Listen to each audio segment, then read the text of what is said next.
Hello my student, आप लोग कैसे हैं? उम्मीद करता हूँ कि आप लोग बहुत ही बढ़िया होंगे। ठीक है, तो आज की इस वीडियो में हम लोग क्लास 12 का फिजिक्स के टॉप 35 ऑब्जेक्टिव को इस वीडियो में कंप्लीट करने वाले हैं। ठीक है, तो आप लोगों को जो भी वीडियो पसंद आता है तो वीडियो को आप लोग जरूर शेयर करिएगा। ठीक है, अब सारे के सारे ऑब्जेक्टिव जो भी बताएंगे सारे आपको एग्जाम ओरिएंटेड है। ठीक है, अब प्रत्येक आंसर आप लोगों को पता होगा कि 3 से 4 सेकंड के अंदर हम लोगों को आंसर बताना होता है। अगर कहीं हम पढ़ते समय मिस कर जाते हैं तो उसके लिए आप लोग थोड़ा उसको बारीकी से देख लीजिएगा। ठीक है, क्योंकि ज़्यादा पढ़ते पढ़ते रिवीजन करते करते क्या होता है कि कभी कभी हम उस पॉइंट को नहीं बोल पाते। ठीक है, इसलिए हम माफ़ी चाहते हैं आप लोगों से। चलिए देखिए, क्वेश्चन नंबर हम लोग 36 नंबर के बढ़ते हैं। 36 नंबर का आंसर आप लोग कमेंट बॉक्स में बताइएगा क्या होता है। नोमरिकल जो भी रहता है, नोमरिकल का आंसर आप लोग कमेंट बॉक्स के अंदर इसका आंसर बताइएगा। ठीक है, क्योंकि आप लोगों को बनाना होता है, जैसे आप लोग बनाते हैं उसका आंसर आप लोग बनाकर कमेंट बॉक्स में बताइएगा। ठीक है, क्वेश्चन नंबर 36 में करा कि 4 न्यूटन खाली स्तरों के उच्च पट्टी को कहा जाता है। बताइएगा, 4 न्यूटन खाली स्तरों की उच्च पट्टी को क्या कहा जाता है? तो 4 न्यूटन के खाली स्तरों के उच्च पट्टी को हम लोग उसे क्या कहते हैं? तब फॉरबिडन ऊर्जा पट्टी कहते हैं। ठीक है, ऑप्शन नंबर ए हो जाएगा, फॉरबिडन ऊर्जा पट्टी। 37 में कह रहा है कि धारा प्रवाह में शामिल इलेक्ट्रॉन पाए जाते हैं। धारा प्रवाह में शामिल इलेक्ट्रॉन क्या पाए जाते हैं? तो उसे हम लोग कंडक्शन बैंड कहेंगे। ऑप्शन नंबर ए हो जाएगा, conduction band. Okay, question number 38 में कह रहा है कि अर्धचालक की स्थिति में फॉरबिडन ऊर्जा अंतराल की चौड़ाई लगभग कितनी होती है? और अर्धचालक की स्थिति में फॉरबिडन ऊर्जा अंतराल की चौड़ाई लगभग कितनी होती है? तो लगभग 1 इलेक्ट्रॉन वोल्ट होती है। Option number D the right answer हो जाएगा। ओके, याद रखिएगा।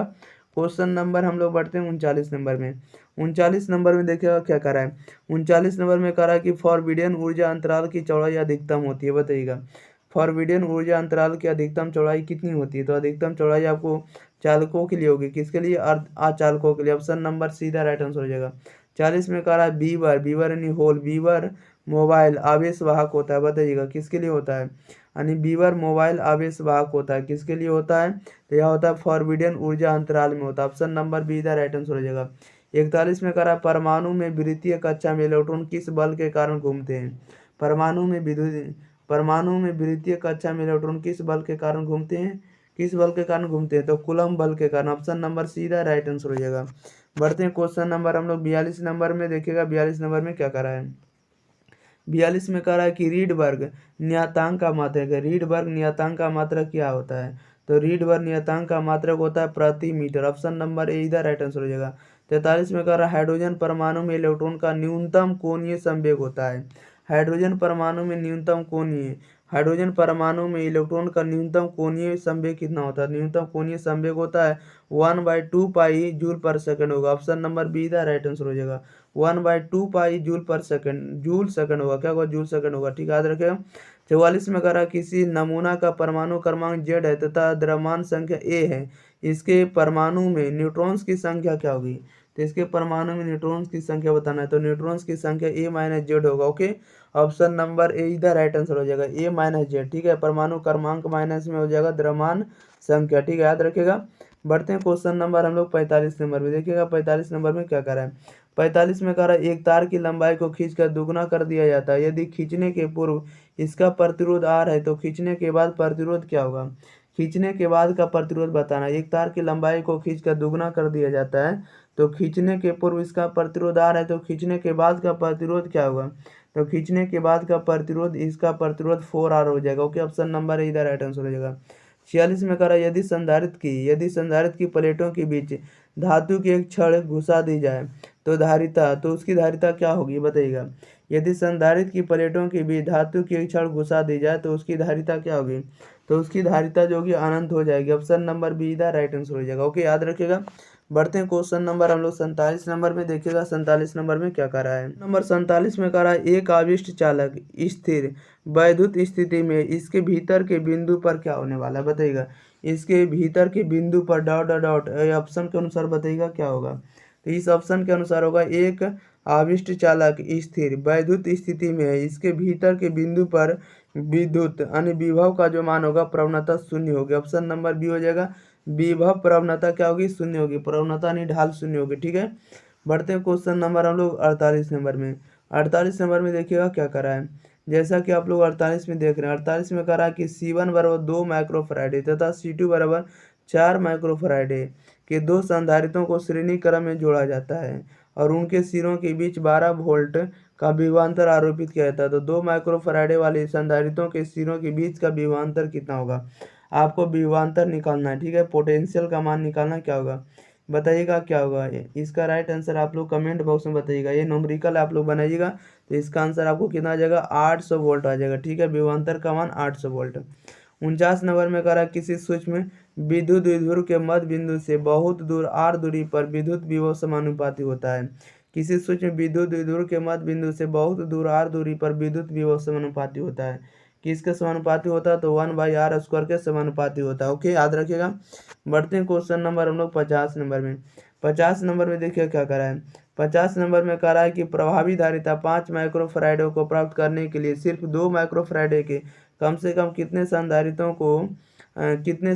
की आवश्यकता होगी, बताइएगा। प्रभावी धारिता 5 माइक्रोफैराडे को प्राप्त करने के लिए सिर्फ 2 माइक्रोफैराडे के कम से कम कितने संधारित्र की आवश्यकता होगी, कितने संधारित्र की आवश्यकता होगी, तो 4 संधारित्र की आवश्यकता होगी। ओके, क्वेश्चन नंबर 51 में कह रहा है एक लेंस जिसका अपर्तनांक म्यू बराबर 1.5 है की फोकस दूरी हवा में 20 सेंटीमीटर है, तो उस लेंस की फोकस दूरी 1.5 अपर्तनांक वाले माध्यम में क्या होगा, तो 1.5 अपर्तनांक वाले माध्यम में कितना होने वाला है, तो इसके माध्यम में जो अपर्तनांक का मान होगा वह अनंत होगा। क्या होगा, अनंत होगा। Option number D the right answer हो जाएगा।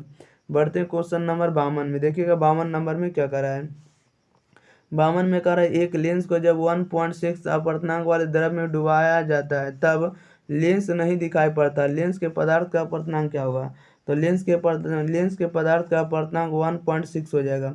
53 नंबर में कह रहा है कि कांच के अवतल लेंस को जब पानी में डुबाया जाता है तब यह हो जाता है, कांच के अवतल लेंस को जब पानी में डुबाया जाता है तब यह हो जाता है, तब यह क्या हो जाता है, तो यह कम अपसारी हो जाता है। ऑप्शन नंबर सीधा राइट आंसर हो जाएगा।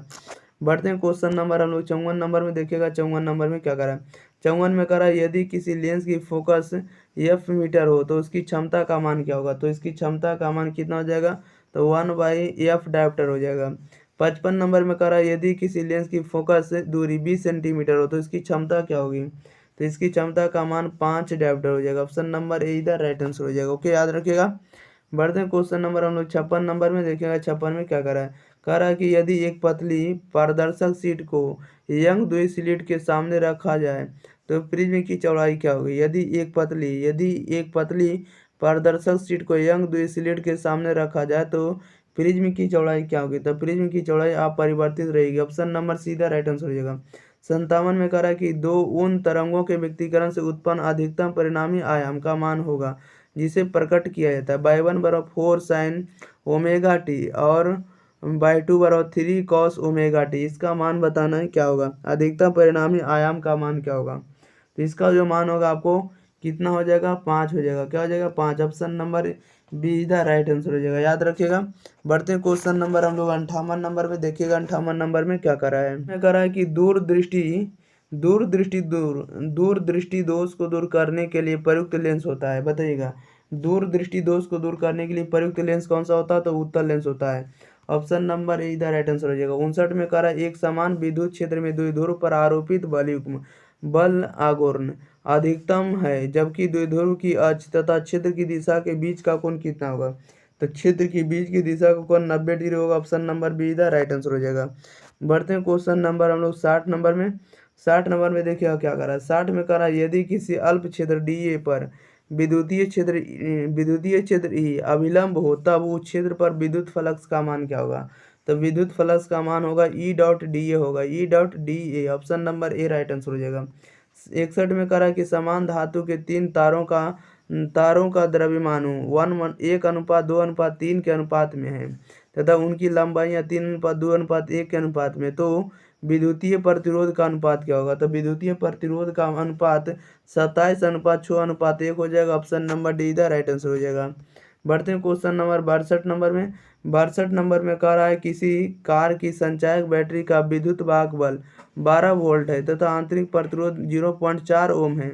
इससे प्राप्त अधिकतम विद्युत धारा का मान कितना होगा, इससे प्राप्त अधिकतम विद्युत धारा का मान क्या होगा, तो अधिकतम विद्युत धारा का मान 30 एम्पियर का होगा। ऑप्शन नंबर सीधा राइट आंसर हो जाएगा। 63 में कह रहा है कि 2 वोल्ट विद्युत वाहक बल का सेल जब परिपथ में जोड़ा जाता है तो 5 एम्पियर की धारा प्रवाहित होती है। इसका आंतरिक ओम में इसका आंतरिक प्रतिरोध बताना है, ठीक है। इसका आंतरिक प्रतिरोध ओम में बताना है, कितना हो जाएगा, तो 0.4 ओम हो जाएगा। ऑप्शन नंबर ए इधर राइट आंसर हो जाएगा। बढ़ते हैं क्वेश्चन नंबर हम लोग 64 नंबर में। 64 नंबर में देखिएगा क्या कह रहा है। 64 नंबर में कह रहा है कि नियत विभवांतर में किसी विद्युतीय परिपथ में प्रतिरोध को आधा कर देने से उत्पन्न ताप हो जाता है। बताइएगा उत्पन्न ताप कितना हो जाता है, तो दुगना हो जाता है। ऑप्शन नंबर बी इधर राइट आंसर हो जाएगा। 65 में कह रहा है यदि विद्युत बल्ब में धारा 3% से बढ़ाई जाती है तो उसकी शक्ति बढ़ेगी। बताइएगा उसकी शक्ति कितना से बढ़ेगी, तो 6% से बढ़ेगी। ऑप्शन नंबर ए इधर राइट आंसर हो जाएगा। 66 में कह रहा है कि ट्रांजिस्टर की धारा लाभ अल्फा परिभाषित होती है। बताइएगा कह रहा है कि ट्रांजिस्टर की धारा धारा लाभ अल्फा से परिभाषित होता है। किससे परिभाषित होता है, इसका राइट आंसर बताना है। तो यह जो परिभाषित होता है यह IC/IE के द्वारा परिभाषित होता है। ऑप्शन नंबर बी इधर राइट आंसर हो जाएगा। बढ़ते हैं क्वेश्चन नंबर हम लोग 67 नंबर में। देखिएगा 67 में क्या कर रहा है।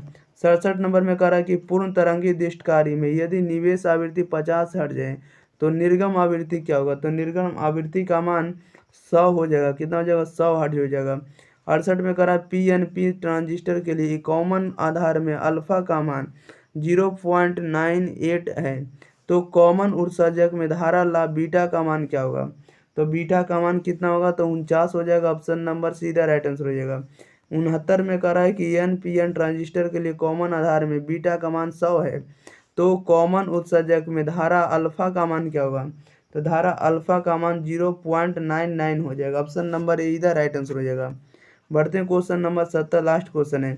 70 में कह रहा है ट्रांजिस्टर के किस विन्यास में वोल्टता अधिकतम लाभ प्राप्त करता है। बताइएगा ट्रांजिस्टर के किस विन्यास में वोल्टता लाभ अधिकतम होगा, बताइएगा किस में होगा, तो यह होगा कॉमन उत्सर्जक में होगा। Option number B right answer हो जाएगा, कॉमन उत्सर्जक में। ओके चलिए, तो इस वीडियो में भी हम लोग 35 ऑब्जेक्टिव कंप्लीट कर लिए, ठीक है। अगर आप लोगों को यह वीडियो पसंद लगा हो तो वीडियो को लाइक जरूर करें, वीडियो को शेयर जरूर करें और इस चैनल अपने एग्जाम प्री चैनल को जरूर सब्सक्राइब कर लें। ओके हम लोग मिलते हैं अगली वीडियो के साथ, तब तक के लिए thank you for watching this video. धन्यवाद।